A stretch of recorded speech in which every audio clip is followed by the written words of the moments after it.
بسم الله الرحمن الرحيم إنا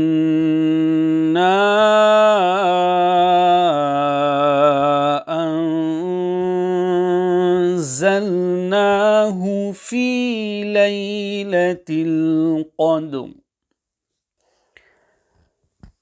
Inna, ensure here that the ghunnah is lengthened sufficiently to the duration of one alif. On the word inna, there is al-maddul munfasil. In verse number 1, ensure this is lengthened to 3 alifs.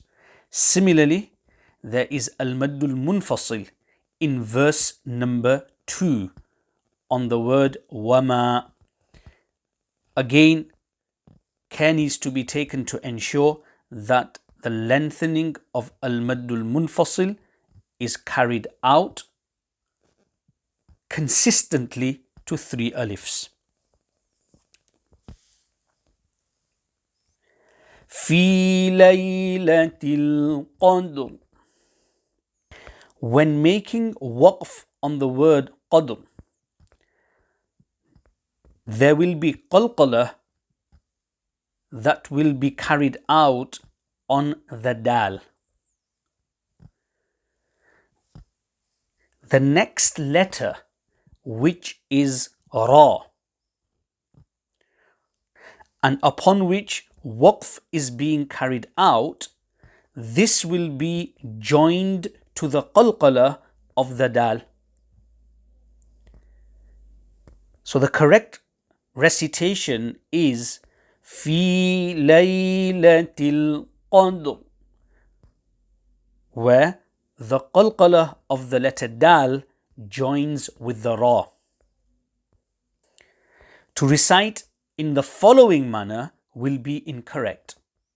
في ليلة القدر, where the qalqalah is carried out on dal and is separated from the pronunciation of the letter ra. This guidance is very important, as there will be further guidance regarding this on the verse number 3 and number 5. وَمَا أَدْرَاكَ مَا لَيْلَةُ الْقَدْرِ.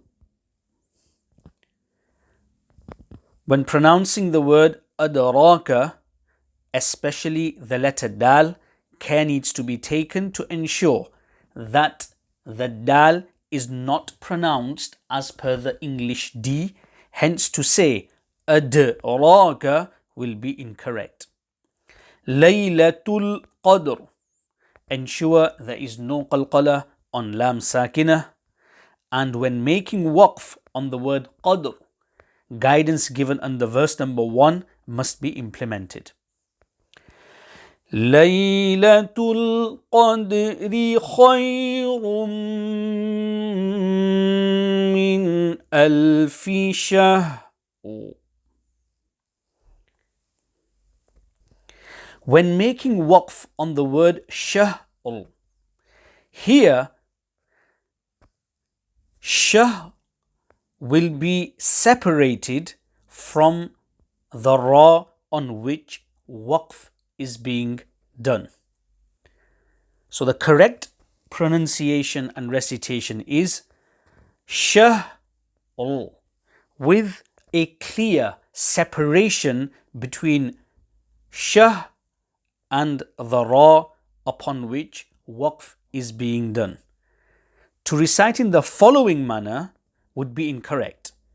Min alfi shahr, as this will mean that a fatha is added onto the letter ha. So the correct pronunciation and recitation is min alfi shahr, where shah and the ra is pronounced separately. You will note that this is the difference between this word shahr and the word that came previously in verses 1 and 2, where the correct pronunciation was Qadr. The reason for the difference is in verse 1 and 2 and the word Qadr, there is a qalqalah letter which is dal, hence in verses 1 and 2, the qalqalah will join to the ra, whereas in verse number 3, ha is not a qalqalah letter, hence there must be a separation between shah and ur. تنزل الملائكة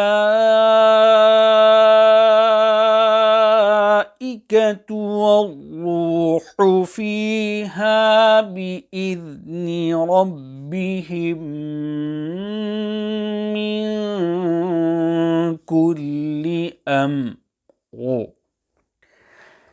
On the word malaikatu, there is al-maddul muttasil, hence it will be lengthened for 4 alifs. Wal-ruhu is ra mushaddada, both ra's will be pronounced full mouth. Min kulli, previously given guidance on nun sakinah ikhfa will be applicable here. And when making waqf on the word the correct way to recite this is with separation. Very similar to verse number 3 and the word shah. The reason for this is that mim sakin is not a qalqalah letter, hence recitation here will be with separation. Therefore, to pronounce and recite in the following manner will be incorrect. Min kulli amr. That would be incorrect, as this is adding a fatha on the letter mim. Hence the correct pronunciation is Salamun hiya hatta matla'il fajr. Matla'. Ta is a qalqalah letter and it is also a full mouth letter. Hence both of these things need to be borne in mind. When making waqf, fajr, here the qalqalah on the jim will join with the ra upon which waqf is being carried out. Matla'il fajr. Hence to recite in the following manner will be incorrect. Matla'il fajr. Where there is a separation between fajr and the letter ra. This would be incorrect. So in conclusion here, the manner of recitation on the word Qadr in verses 1 and 2 and Fajr in verse number 6, that will be same, where the qalqalah on the second to last letter will join onto the ra sakina, and in verses 3 and 5 there will be a separation, shah and Note that the ra sakina in each of the final words of each of the verses of Surah Al-Qadr will be recited full mouth.